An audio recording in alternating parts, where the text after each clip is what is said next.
Hey everybody, this is Marian Cowig Owen. And this is David Owen. And this is You Show Me Yours, the podcast where a married couple talks about the movies and TV that they loved before the first date. And today I was made to watch Biloxi Blues. Yes, you were. Straight out of the wood grain VHS case and into your heart. I think this is a bit of a role reversal. I think if you asked our listeners which one of us had watched Biloxi Blues, they would have said me and not you. Right.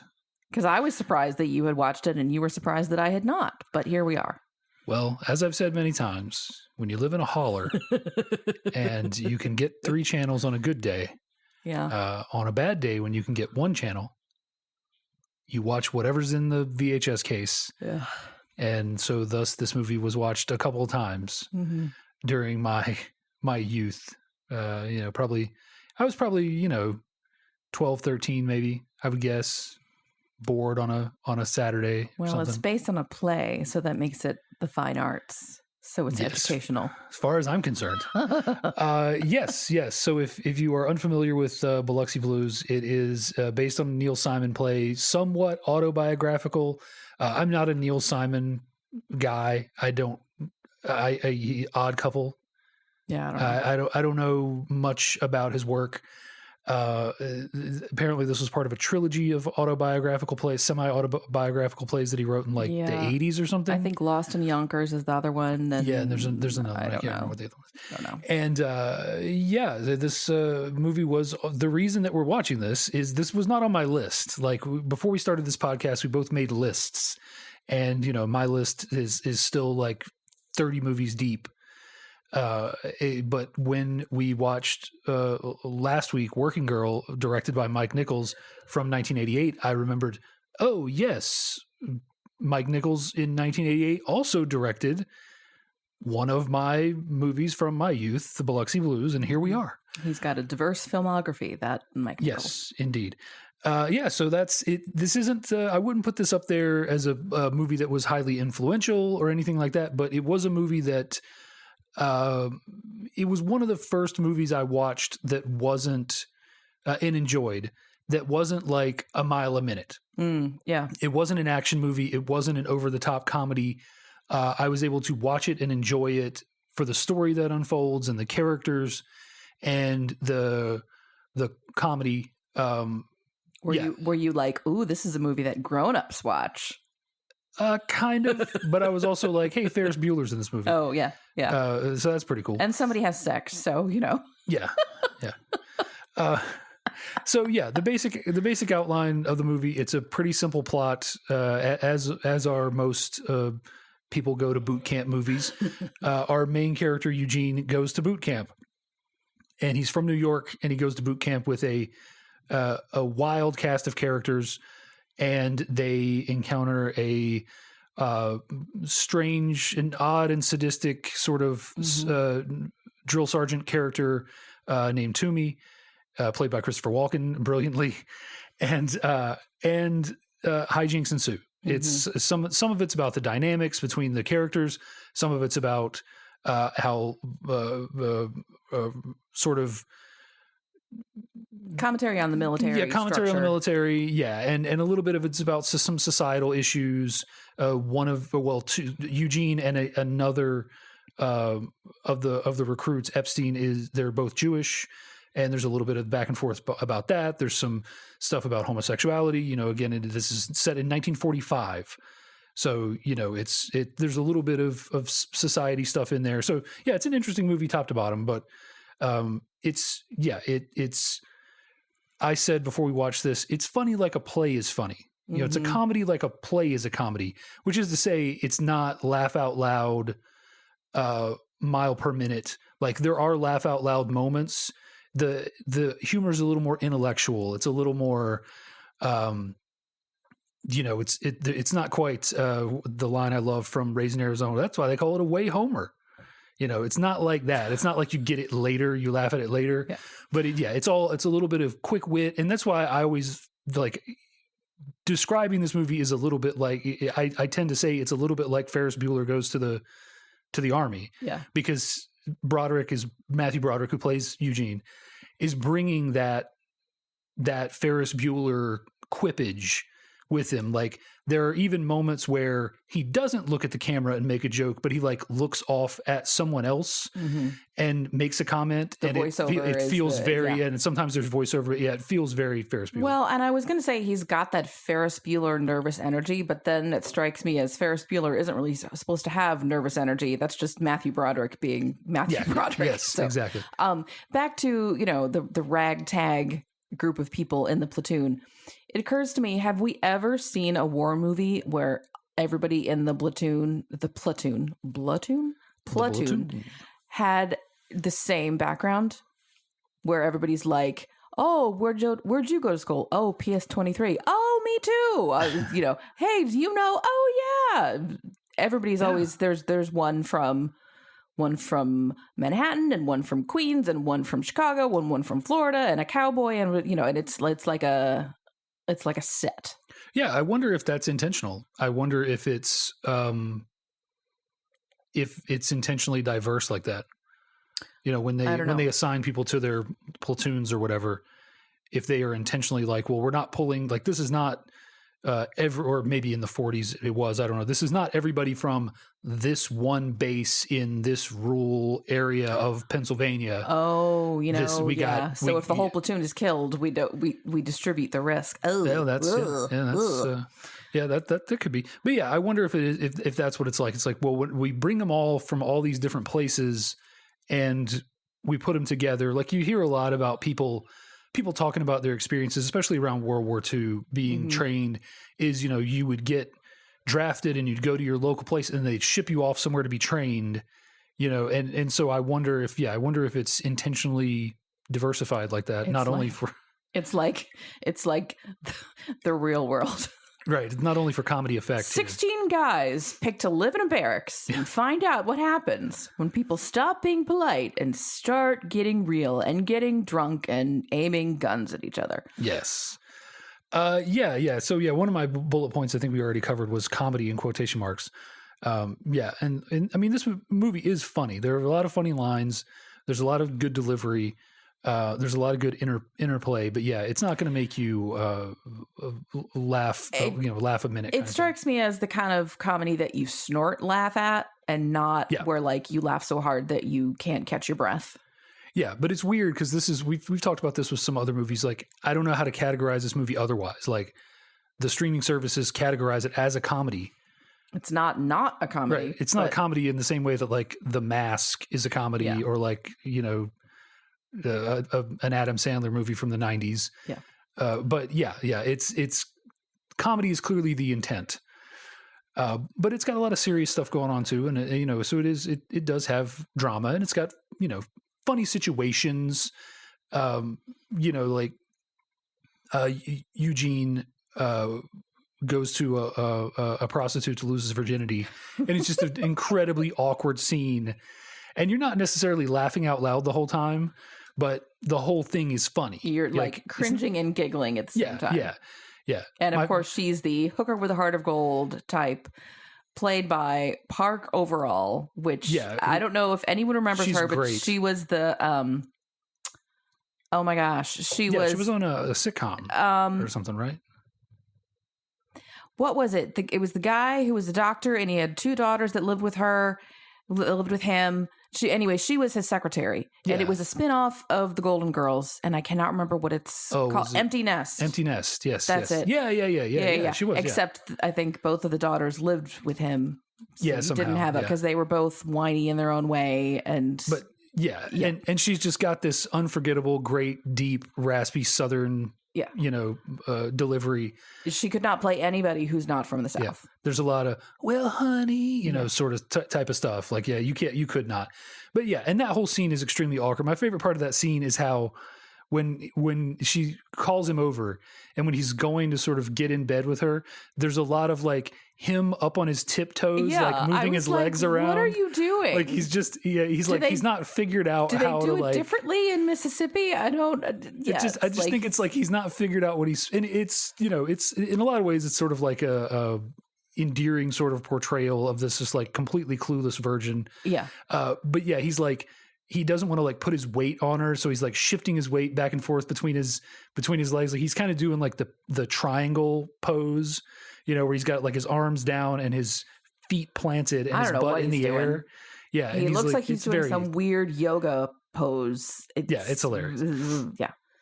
But yeah. So the central conflict is between the men and the drill sergeant Toomey. I guess you might say the central conflict is between the men and their loss of innocence and youth. But yeah, so there's a lot of interplay. The drill sergeant intentionally tries to pit them against each other even from the very beginning. And so that becomes part of the dynamic. He is trying to pit them against each other, which manages to somehow solidify them, and in a way, Toomey kind of in his own bizarre way achieves exactly what he's trying to do.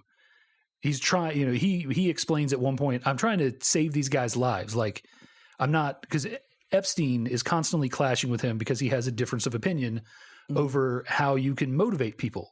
He's not motivated by these sort of intimidation factors, and they butt heads all the time. And there's a point where they have a standoff, Toomey and Epstein, and he says, like, I think you can get more compliance with, without demeaning people. And he's like, I'm not trying to get them to agree. I'm trying to save their lives, So it's interesting in that most of the characters that are focused on are pretty well rounded and like pretty well. They're not just caricatures. Several of them I are. Would say, yeah, I'm thinking of several caricatures, but they're not all just caricatures.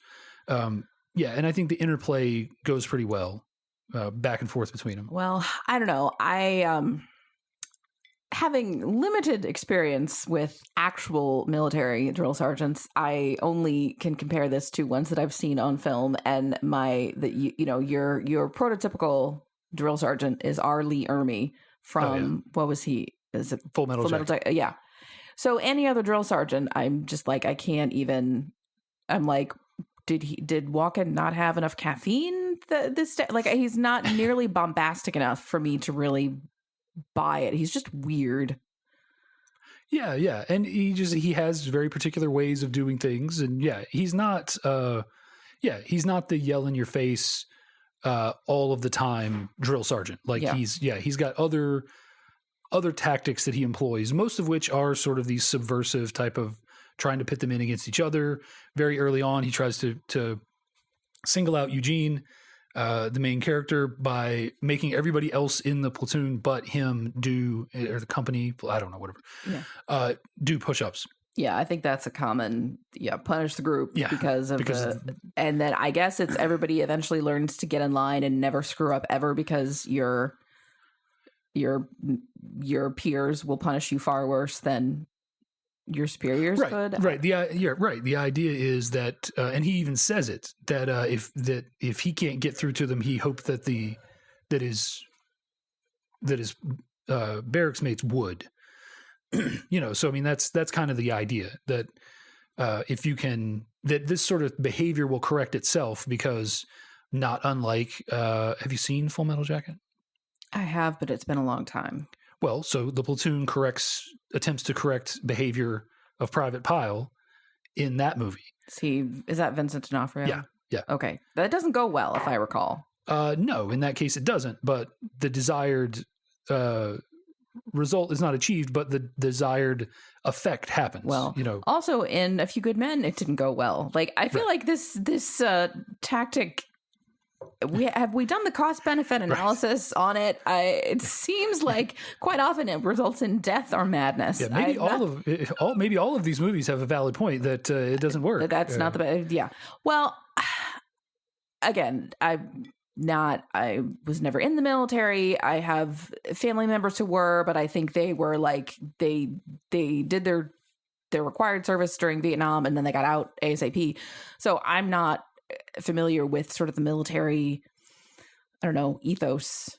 But the whole idea of, never ask questions and you have to break down the man to create the soldier, like I find that vile and not appealing at all. And I get in a tense situation in battle, there's no time to ask questions, but like can I ask questions other times and learn to like? It doesn't sit well with me. I would probably say that some of that comes down to what you're training people for.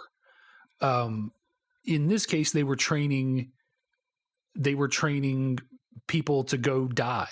In a lot of cases, there's Epstein gives a statistic that 68% of them are not going to come back. Mm-hmm.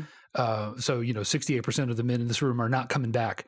And that's what they were training people for. And in a lot of ways, that's Toomey's point. He's like, he's training you because you're not going to know. If someone says run to the left and running to the left doesn't seem like the brightest idea to you, the person who told you to run to the left is probably in possession of more information than you are. Yeah. And if you follow that order and run to the left, you might stay alive. Whereas if you hesitate, you might not. Yeah. And that's what they're trying to create. They're trying to create soldiers that will just listen and do what they're told, because there isn't any room on the battlefield for second guessing. Yeah. This order is coming down, and you can point out the flaws in that just as well as you can point out the positives of that. Because like I said, if you have the right people leading them with the right information, then it doesn't matter whether the soldier on the field in the trenches understands why they're being told to do this or not. They're being told to do it, follow the order.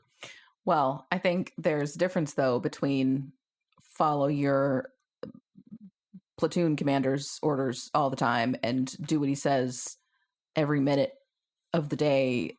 I don't know. This is why I'm not in the military, because it's not for me. Yeah, 100%. Yeah. So before we go on, why don't you just give me your thoughts? What did you think?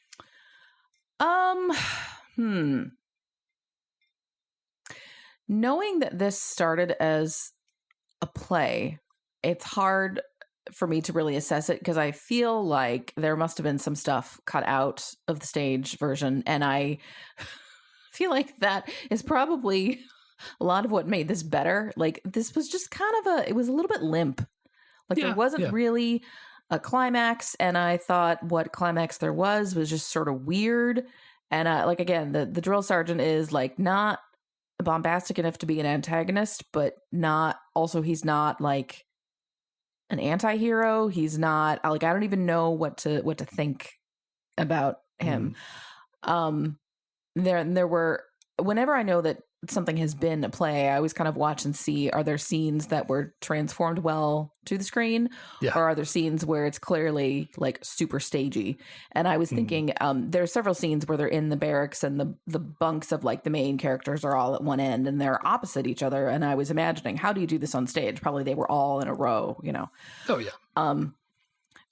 So I don't know. It's not my favorite. Sure. I think there are interesting themes in it, which we will probably get into, but I feel like in the universe of plays transformed to movies, this is not among the top tier. I don't know what is in the top tier, but this is not there. Sure. Yeah. It's watching it back now for the first time in probably like 20 years. Yeah. There's not a lot that happens. I mean, I would argue that there's a very clear climax to this movie. It seems like maybe you're saying it doesn't feel earned. Yeah. And maybe they could do more to show how Toomey makes the lives of the men miserable. But at the same time, if you do that, then you have to sacrifice some of the story with Eugene, and sort of he meets a girl and sort of stuff. I think you'd have to sacrifice some of that to get more across the point. Like, there's only so many times you can show guys having to wake up at 5 a.m. and do a march, or have to do push-ups, or Epstein being forced to clean the latrine or whatever. Like there's only so many times you can do that. Like, I mean, they sold it for me. I mean, I guess it just doesn't sound like they sold it for you. No. That he was making their lives, less than ideal, especially the lives of those who were not willing to be obedient soldiers. I mean, I get that he was making their lives difficult, but he didn't come across like the raving lunatic that he's supposed to be at the end. And I think it's the Christopher Walken of it all is not really working for me. I don't think so. I don't think minus the revelation that he's effectively being kicked out of the military, the climax ever happens the way it happens. You know, there wasn't going to be a point where he was just going to flip out on the guys. You know, they were just going to get through the 10 weeks and it was going to be horrible and he was going to move on to his next group. Yeah. I don't know. I find Christopher Walken at his most Christopher Walken when he's being quietly menacing, and he was not quite doing that here. Oh, okay. I mean, it's just sort of average and then a biting comment and then, you know, I mean, like quietly weird, but not quite menacing. Okay. Yeah. I don't know. I on the other side of that, I feel I feel like his subdued nature in this role adds to the menace of it all for me. So, you know, just different strokes. I may have, I've not experienced the full range of Hollywood drill sergeants. So maybe I'm just expecting our Lee Ermey and anybody else is way too subtle for me. That could be part of it. Yeah. Maybe. Yeah. So there are, I mean, I don't know how to go about talking about some of this stuff. One of the things I wrote down is it's an interesting time frame, because that's kind of the whole movie sort of hinges on this. Whereas in Full Metal Jacket, they're trained and they go to Vietnam. Mm-hmm. In this, they tell you right off the bat, it's July 1945. Yeah. And they're in training for 10 weeks. And I'm doing the math in my head. Well, at first it just says 1945. And I'm like, you know, and I can't remember when did things start winding down and da-da-da. And I'm just like, okay, they're probably not actually going to war. So I guess there wasn't, some of the tensions were moved right away. Well, I mean, maybe.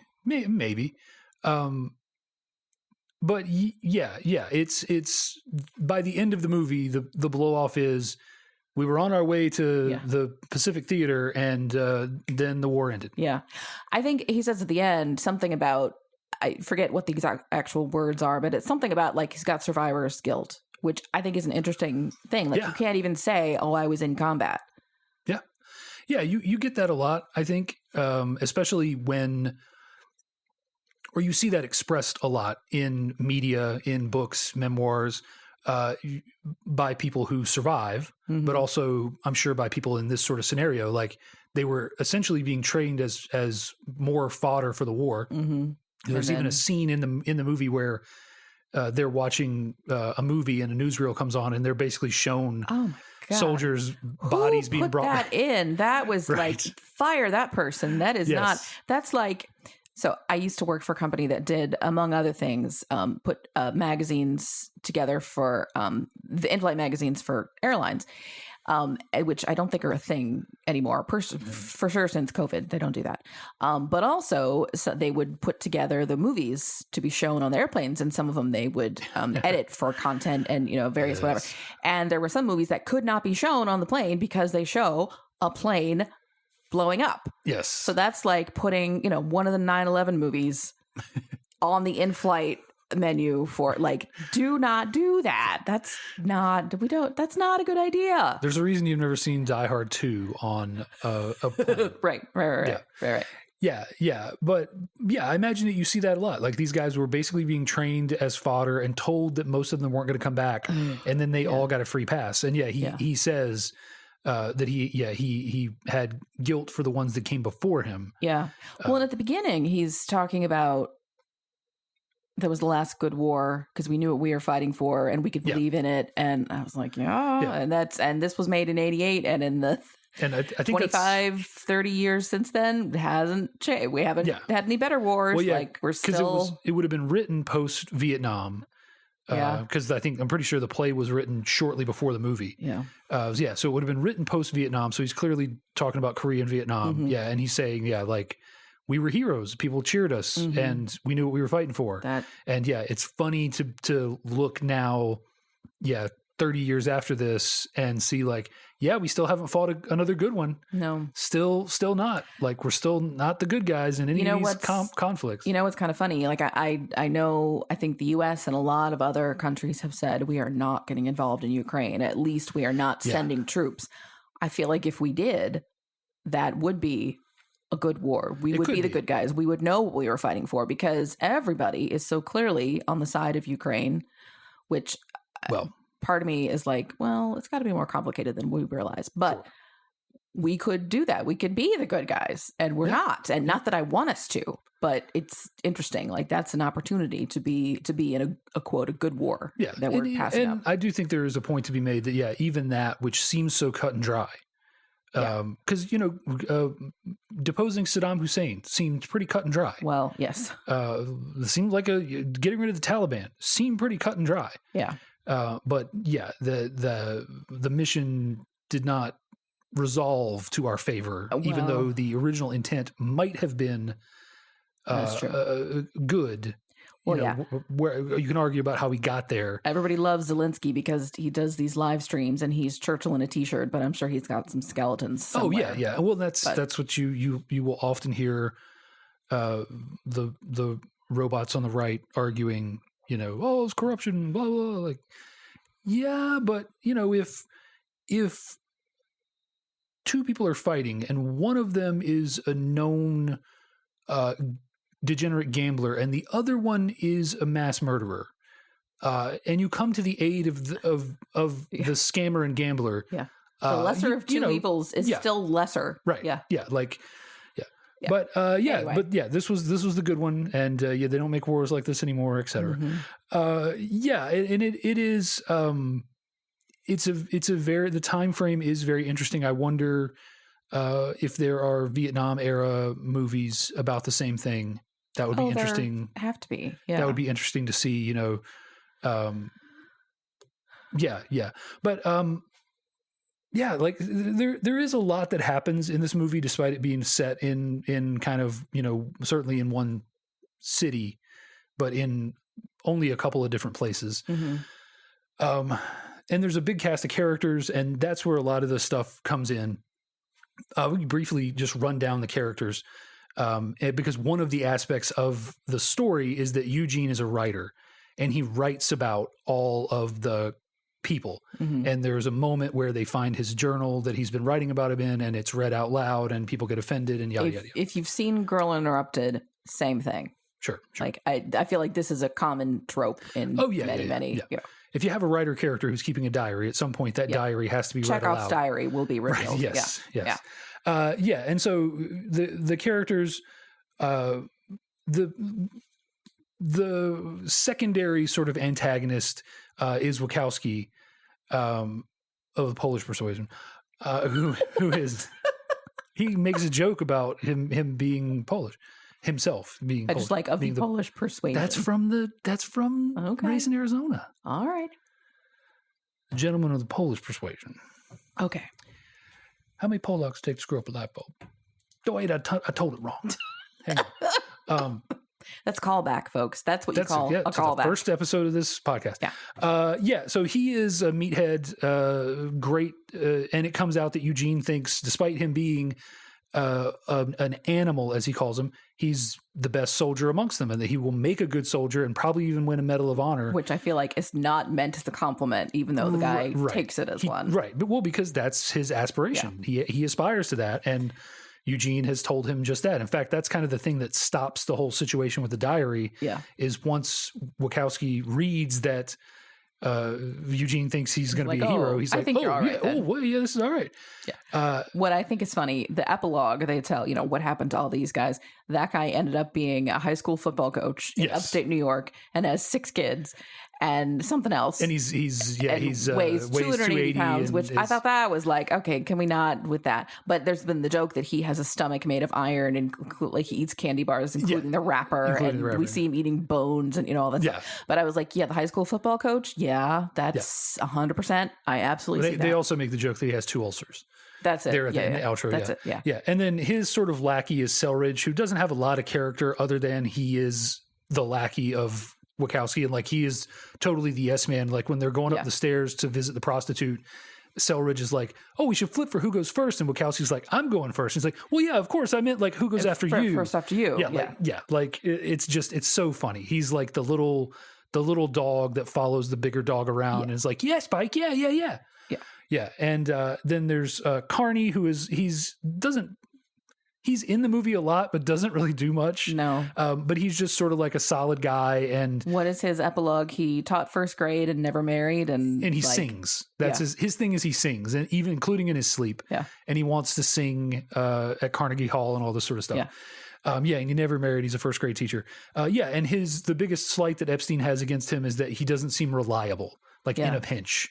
I like him, but I wouldn't count on him. And Carney, to his credit, is like, well, I hope you never have to count on me. Right. Okay. Bye now. Which, how else are you supposed to react to that? Yeah. And there's Hennessy, who is an Irish Catholic. He is the guy who intervenes most often between Wachowski and Eugene and Epstein. Basically, Wachowski ends up forming a combative relationship with Eugene and Epstein, in part because they're Jewish and he doesn't seem to like them because of that. But at the same time, he's a little bit, he kind of, you get the feeling that he doesn't not like them because they're Jewish, but he just finds that an easy crank to pull when he needs to razz them. He seems like the kind of guy who he's dumb, but he can recognize smart people. Yes. And he hates smart people just because they're smart or because he thinks that they think he's dumb, which he is. But, it's he's making up for his own shortcomings by being aggressive towards them. Yes. He's smart enough to know he's dumb and to recognize people that are smarter than him, but not smart enough to do anything else about it. And then therefore any minority trait is what he's going to make fun of them for. Yeah. And Hennessy turns out to be gay and gets caught in the latrine and court-martialed, sent off to Leavenworth or whatever. Which is a whole different thing we can talk about. And then Epstein, who is a fellow Jewish person from New York, Eugene comments on like they should be so the same. Like they should basically, they're from the same place, they're from the same background. They should be very similar, but they're not. They're totally not. And they're basically friends, but they have a weird relationship. And he admires Epstein's sort of dedication to doing the right thing and challenging authority, especially when it comes to Toomey, and wants to be his friend and wants to be close to him, but doesn't because he thinks that he might be gay and that he might take that friendly affection the wrong way. Well, and that's what he says in his diary, although also I feel like Epstein would be exhausting to know. Oh, yeah. But I think there's an interesting dynamic there that I've seen in specifically The West Wing, but I imagine is not uncommon in other things. The idea of two, in this and in The West Wing, two Jewish people, but you probably see that with any other minority groups who are friendly, but one of them is more whatever. Than the other. The other one can pass. Let's say. Yeah. Epstein is definitely a Toby. So you know what I'm talking about, right? Yeah, Eugene is a Josh. Yeah. And there's a scene between the two of them. There's a couple of scenes actually. Toby, who is played by Richard Schiff in The West Wing, says, we have a name for people like you, Jews who are from Westport, Connecticut. We call them Presbyterians. Like, basically, you're not Jewish enough, so you're not Jewish. Yeah. Like, and I'm sure that you could think of the similar dynamics between two Black characters, two Hispanic, two Asian, when there's two minority characters among all these other people, that kind of passive aggressive dynamic of I share this with you, but I don't want to share it that much. And anyway, that was really interesting to watch. Oh yeah. And there's definitely a lot of interesting stuff to unpack there. And maybe that's more unpacked in the stage version. I don't know. Yeah. But yeah, there's the line I like that Eugene writes is that he is worried that Epstein would take it the wrong way. And he hates that he thinks like that. I don't remember the exact quote, but like, he is ashamed of withholding friendly affection from Epstein because Epstein might take it as more than friendly affection, thus preventing them from having a closer relationship. And ultimately, Epstein reading that in his journal drives a wedge between them, and their relationship's never really the same again after that. Yada yada. Yeah. And so that's like the core group. There are a few other guys that come in and out, but that's like the core group. And so you have this group dynamic set up of the guys who are the button pushers and the guys who are the yes men and the guys who are just kind of in the middle, like Hennessy and Carney. And so it makes for like a fun dynamic of the characters. You could see a lot more. It's not unlike A League of Their Own or some of these, good ensemble casts, where, there's just enough of this, there's like a triangle of conflict. Like this one rubs this one the wrong way, but also doesn't get along with that one. And these two get along, but he doesn't like that guy that the other guy likes, So yeah, there's a lot of fun stuff there that, it's fun to watch. And like I said, it's never, you get maybe 3 to 6 out loud laughs, depending on how closely you're paying attention. But there's a lot of situations that are amusing between all the characters and everything that happens. Can I tell you my favorite line, the one that I really did laugh out loud a lot, was so before we learned that Hennessy is gay, some other senior person finds 2 soldiers in flagrante, catches them in the showers, and one of them ducks out a window, and they have the other one, and they interrogate him, and he eventually gives it up. But they've seen the fleeing one, and he went into our group's barracks, so they know he's one of them. So Toomey is trying to ferret out who it is, and he's basically like, come forward now and save your platoon mates a lot of pain, blah blah blah blah, and then it doesn't. But he says something like, and if you're horny, do unto yourself what you would have others do unto you. And I died. I absolutely died. Yeah. I've never heard that used in that context before. I don't know why. I have a sheltered life. I cracked up. That was fantastic. It's a good line. It's a good line. And, and one of the reasons maybe that the walk-in stuff doesn't go over as well is because he's not doing the stuff that he would have done before this in a lot of the mob dramas and the stuff that he was in, where he's quite a bit over the top. He's playing it way more subdued. There's no hint of the Continental here. Right. And he's not yet become the caricature of himself that he would be cast for later. So he's playing it subdued and almost normal. Every now and then you get a little, a little bit of the, I don't have a Christopher Walken impersonation. I wish I did, but all I can do to do Christopher Walken is to go, your glove, which is not very good. Your glove. Not champagne. That's not good at all. Yeah, though especially you sound like a Muppet character. You're like a Muppet Christopher Elmo Walken. doing Christopher Walken. Somebody can do that. Give me that. Get on that. Yeah. Mr. Walken says, "Here is your glove." Okay, I'm going to stop now. Yes. All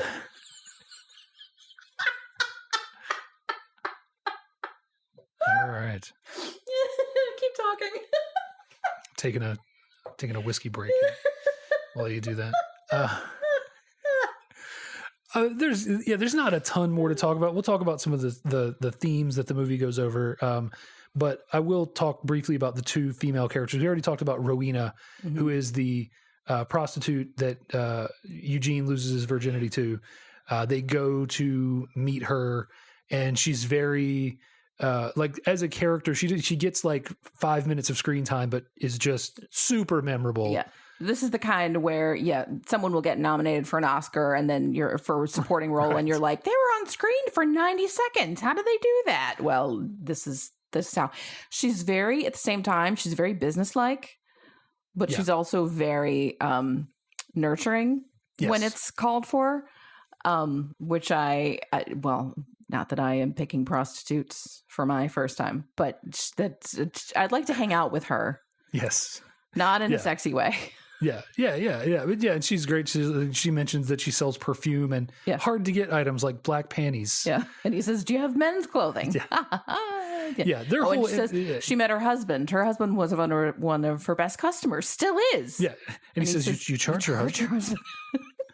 Yeah. Like that whole scene is, that's one of that scene most sort of shows what I'm talking about with this movie, that it's not laugh out loud funny, but that scene is fun and it's enjoyable to watch. And it's funny without making you laugh funny. You know, it's just that kind of thing. Like, I don't know how to describe that sort of feeling of like, yeah, this is humorous, but I'm not laughing. Yeah. But it's definitely a funny situation. But that whole scene is that, you know, there's just great. I just kept thinking how it must smell in there. Oh yeah. Like, how many men has she been in there with, and their sweat, and she's got perfume, and they're it's all the 40s. They're all over aftershaved. It's the 40s in you know, Mississippi, so it's hot, and that's a running joke from Eugene, as he constantly talks about how hot it is. Yeah. She even sprays perfume on the bed. Yeah. Well, to try to cover up what I'm sure is some unwashed funk and the smell of sex times how many, and like, oh boy. Yeah, I guess you go blind to it after a while. On some layer, she's rushing him because she has some sailors coming in too. You know, So I mean, the whole movie, and that's the thing you can never get when you watch a movie, whether it's like A League of Their Own or any of these other movies that are set in the 40s, the 30s, whatever. Yeah, like you will never get what it must have smelled like. Which I'm fine with. To live back then. Like, I can't even imagine it. I mean, like, I know a little bit of that, like growing up in the South in a time before air conditioning was as prominent as it is now. You know, I don't think I had air conditioning in my school until high school. Oh, I went my entire childhood and high school and college and didn't have air conditioning in any places that I lived or went to class. Sure. It gets hot in Chicago. Thank you. Let's not pretend. Come on. Like, here's the tiniest violin, yada, yada, yada, for you. And, it got to 86 today. Oh, my gosh. We would have heat waves. And thank you. My first summer in North Carolina, I didn't turn on the air conditioning then either. Yeah, you did. I didn't. Yeah, you did. I didn't. Yeah, you did. I wrote a column about it. It's published. You lied. It's not. I'm not. I only started using air conditioning because of my cat. I bet you did in the car. I bet you turned on the air in the car. Well, yes, I did. I bet you'd sit in your car sometime with the air on going, I just don't want to go inside because it's hot. Yeah. Well, no, that was my thing. I was like, you just need a fan and an open window and feeling the heat. Heat is natural. I was in my 20s and I was pretentious.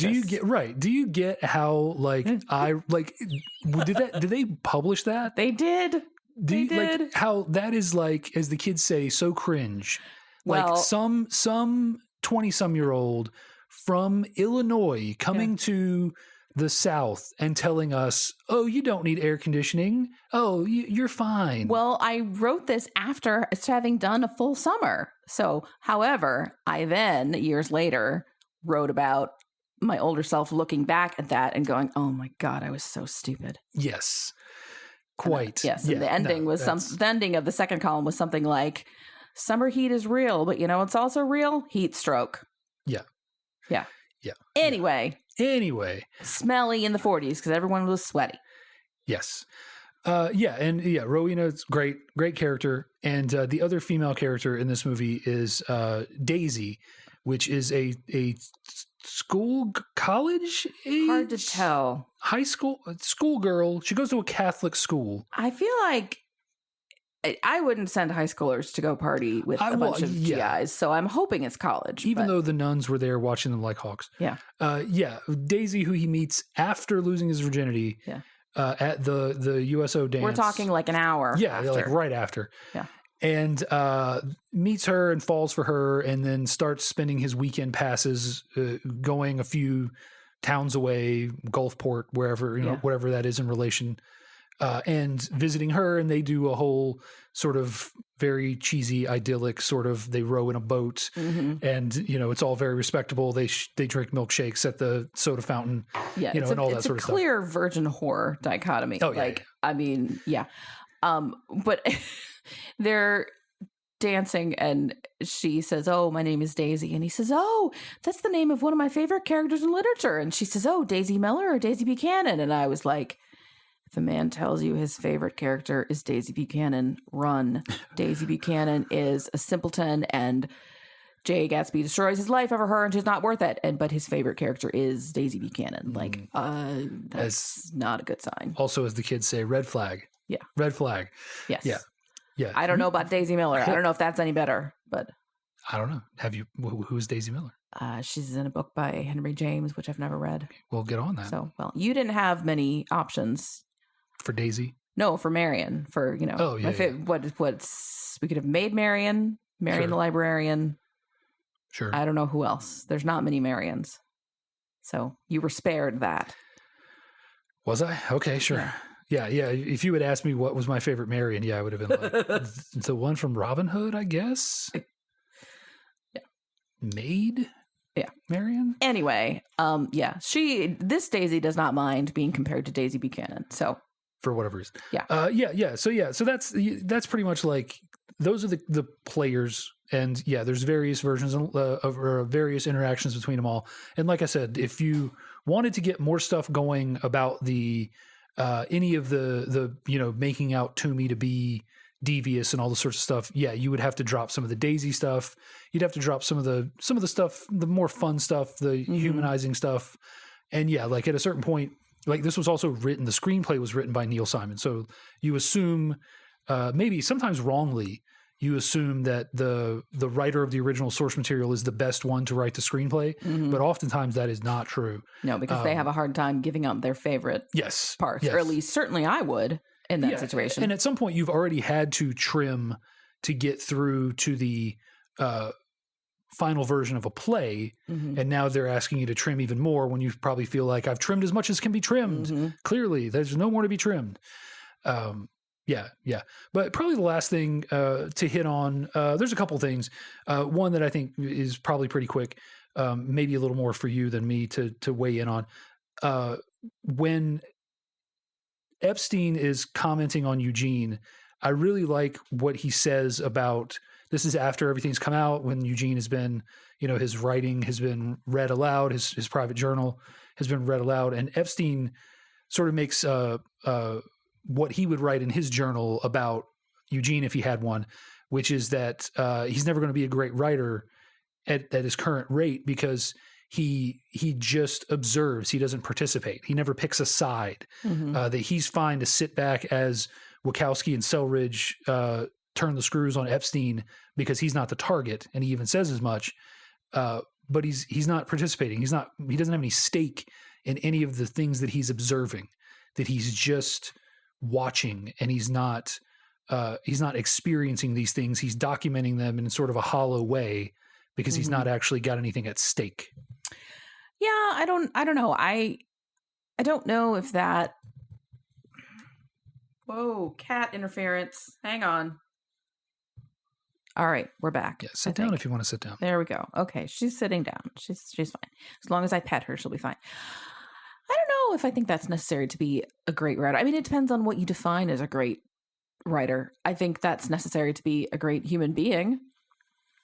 Well, then it probably depends on what kind of writer you want to be, right? Like, right. If you want to just report on the news, it's almost required that you not get involved.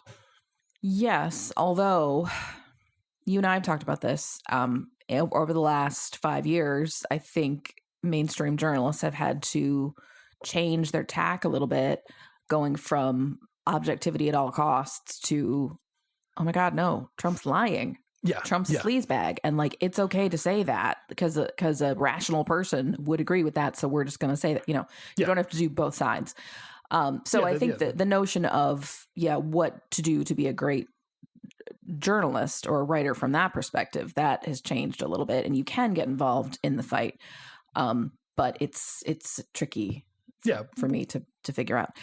Well, and you assume, I don't know. You assume the way that Simon's writing about it, this was this made an impact on him. Like, the fact that he's mentioning it in this autobiographical sort of thing.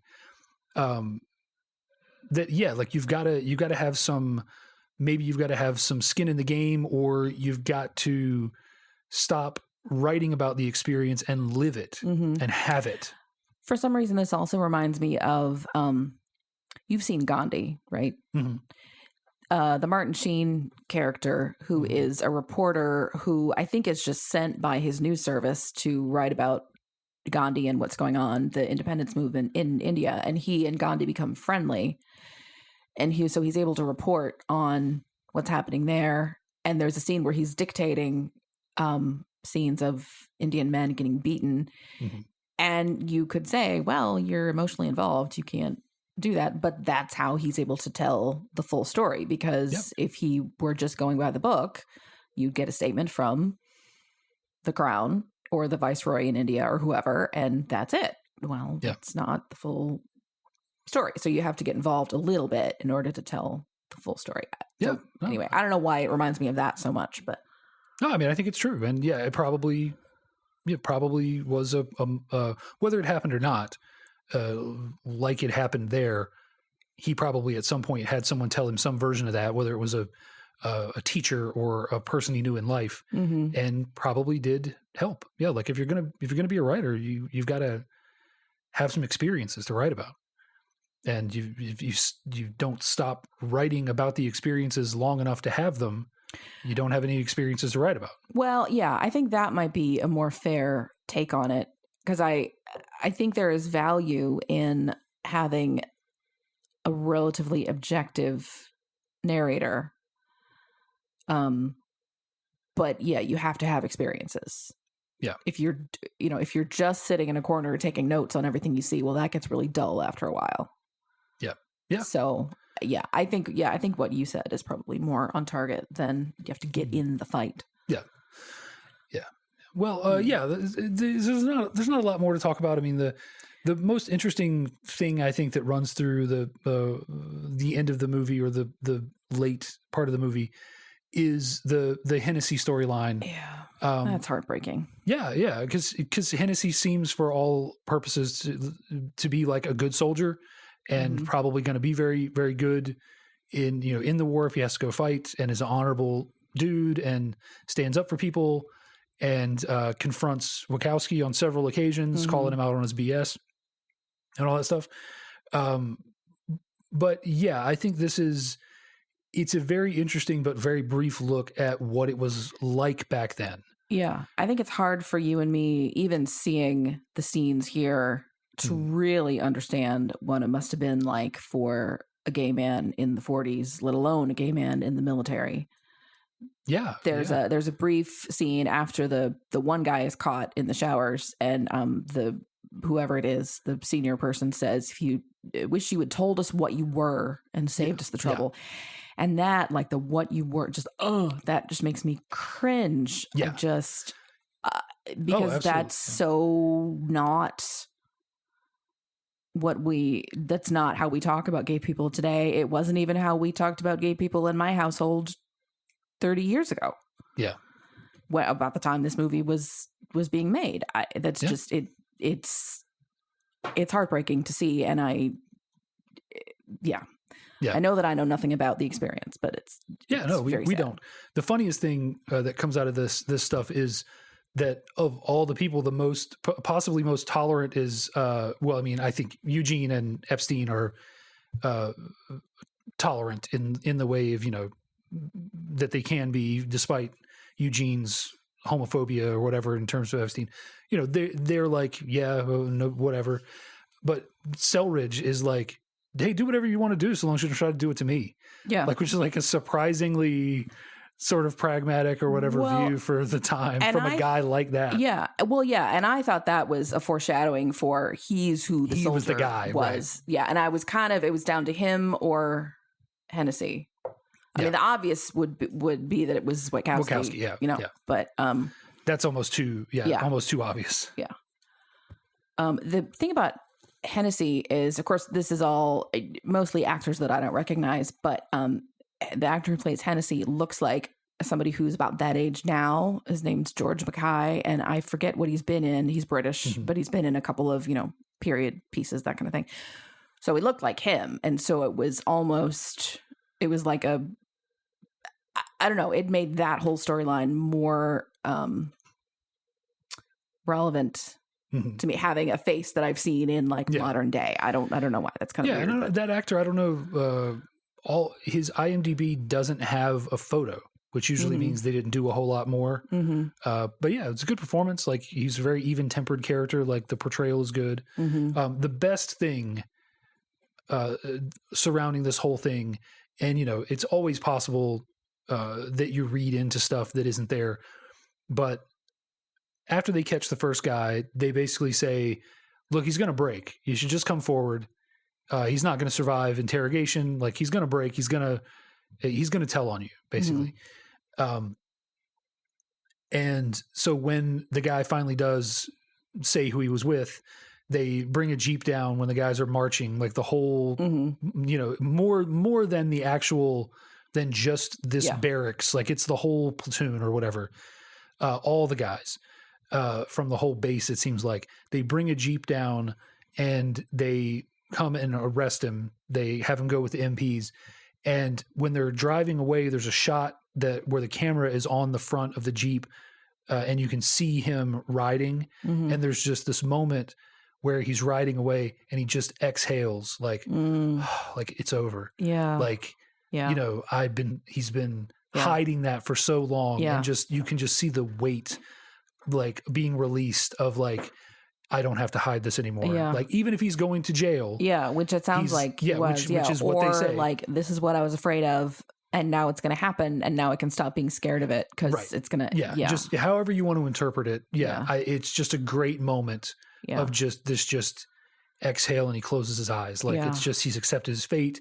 He doesn't have to hide anymore. It's a great little moment. Like right at the end of the movie.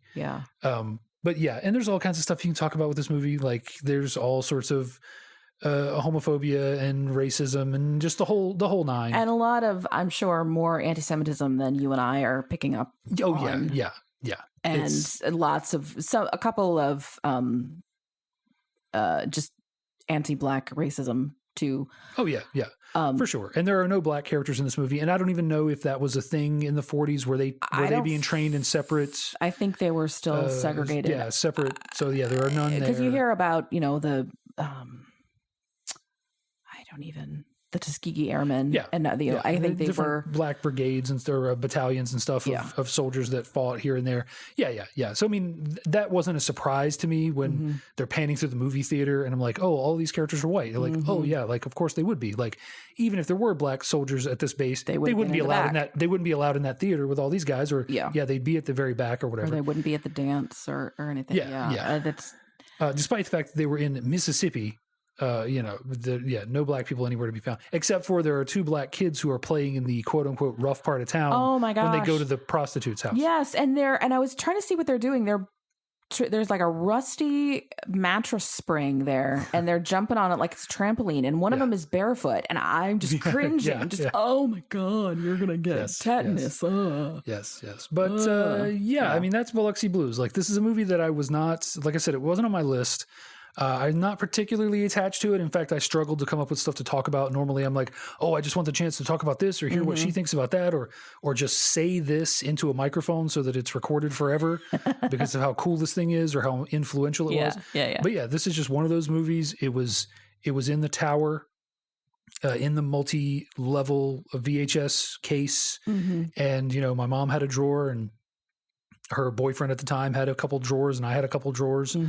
And like on a overcast day when we could probably only get like CBS and The Price is Right was on and I didn't want to watch it, I watched Biloxi Blues and enjoyed it. Like I said, one of the first movies that I watched that I enjoyed and laughed a little bit, but didn't need to be laughing every moment, and kind of got behind the storytelling a little bit and got invested in the characters. One of the really early movies where that happened without, me needing to be entertained with bells and whistles the whole time. It's very we're not the target audience for this. I think your target audience is probably somebody who remembers this time sure in history, and maybe who was in the military or has memories of, dancing with a soldier at a USO dance or, and we are not those people. So it's interesting to see entertainment that's intended for a whole other demographic. For sure. So, well then, I think that is Biloxi Blues. It is. Folks, we would love to know what you think about it. Sorry, I'm looking at the cat and we need to post more pictures of the cat on our feed because she's always doing adorable yet dangerous things. Yes. We would love to know what you think about Biloxi Blues. Do you buy Walken as the crazy drill sergeant, or are you still on Team R. Lee Ermey, or is there another drill sergeant you'd like to see? Let us know. You can reach out to us and you can send us either an email, you can tweet at us, or you can contact us via our Facebook page. Our handle is the same for all of them. It's Why Some Why Podcast, Why Some Why for You Show Me Yours. We're at gmail.com, or you can tweet at us or find us on Facebook. And on both the Twitter and the Facebook feeds, we post links to our newest episodes, which come out every 2 weeks, every other Wednesday. So 2 weeks from today, no matter when you're listening, there'll be a new episode right there. You can also find us on most of your major podcast providers, specifically Apple Podcasts. And while you're there at the providers, we would love it if you would rate, review, and or subscribe, follow, whatever the parlance is.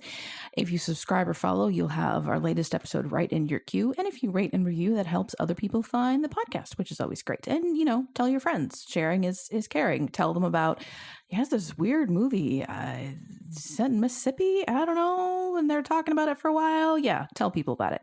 And then I said new episodes every other Wednesday. 2 weeks from today, there'll be a new episode, and I am hosting. And a couple of weeks ago, we talked about Brigadoon, and I mentioned that this came out the same year by the same studio as Seven Brides for Seven Brothers. So we're going to watch that next time.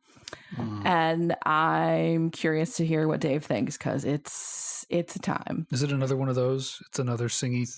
Yeah. It's another singy, yes. Another singy dancy. Singy dancy, yes, yes. Well, this is the one that they took budget from this to give to Brigadoon, so you can see.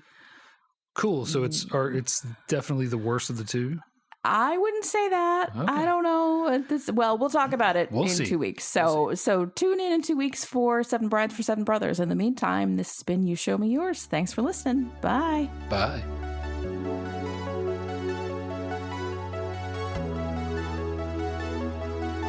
The You Show Me Yours theme song is Uplifting Electronic Indie by Winnie the Moog from filmmusic.io.